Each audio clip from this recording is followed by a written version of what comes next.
मेरा बहन कराची में रहती है जबकि हमारी रहाइश रावलपिंडी में है। मेरे अबू एक मजदूर आदमी थे और उन्होंने हमें बड़ी मुश्किल से पाला था।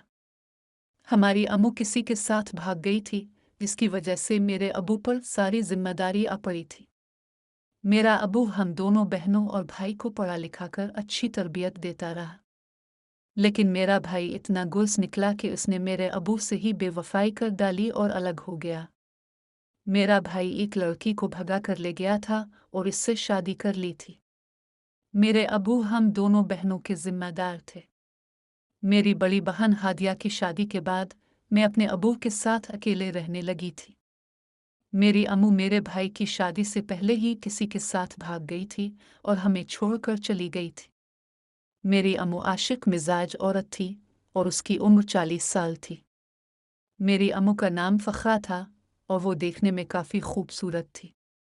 उसे जवान मर्द बहुत पसंद थे। मेरा अबू हमेशा अम्मू को बुरे कामों से रोकता था और डांटता रहता था। मेरे अबू की उम्र 50 साल हो चुकी थी और वो मेरी अम्मू की ख्वाहिशात पूरी नहीं कर सकते थे।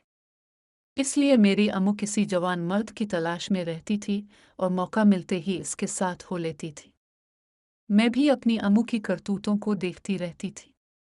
अबू काम पर होते थे और मेरा भाई शादी करके पहले ही अलग हो चुका था। हम दोनों बहनें अपनी अम्मू के पास सोते थे तो वो ये सब करती थी। मैं भी ये सब देखती थी और मेरे अंदर भी ये ख्वाहिशात पैदा होती थी, लेकिन मैं चाहती थी कि मैं अपनी अम्मू जैसी ना बनूं। मेरी अम्मू तो किसी के साथ भाग गई थी और उसने इससे रिश्ता जोड़ लिया था। मेरे अबू अब मेरी जिम्मेदारी ले चुके थे। मेरी बहन हादिया हमसे अलग रहती थी और कराची चली गई थी।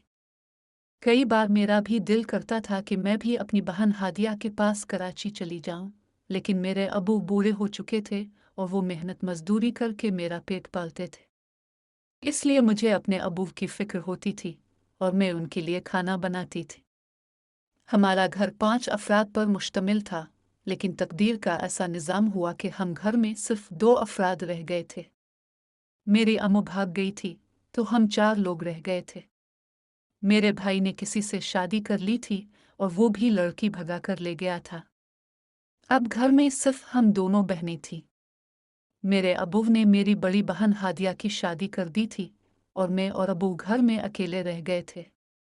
मेरे अबू काम पर निकल जाते तो मैं सारा दिन घर में फ्री होती और टीवी देखती रहती।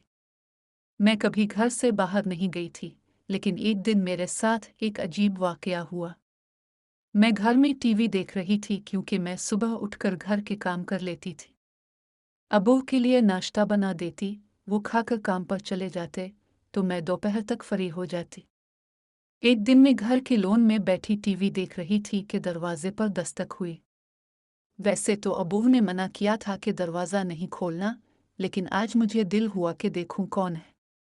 मैंने दरवाज़ा खोला तो एक शख्स ने कहा कि वो मेरी बहन हादिया का शौहर आदिल है। मुझे हैरत हुई कि कराची से ये रावलपिंडी कैसे आ गया। इसकी हालत बहुत ख़राब थी और सांस चढ़ा हुआ था। मैं इसे अंदर ले आई। जब मैंने पूछा कि आप यहाँ कैसे पहुँचे, तो इसने बताया कि 2 लोगों ने इसे अगवा करके यहाँ छोड़ दिया है। शाम को जब अबू आए तो आदिल ने सारा माजरा सुनाया। अबू ने कहा कि वो कुछ पैसे देकर उसे कराची वापस भेज देंगे। अबू ने हादिया से बात भी करवाई तो वो बहुत परेशान हुई।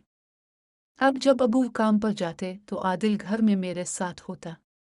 मुझे इसकी नज़रें अच्छी लगने लगीं, लेकिन इसकी नीयत ख़राब थी। एक दिन वो बाहर से आइसक्रीम ले आया। मैंने खा ली, लेकिन इसके बाद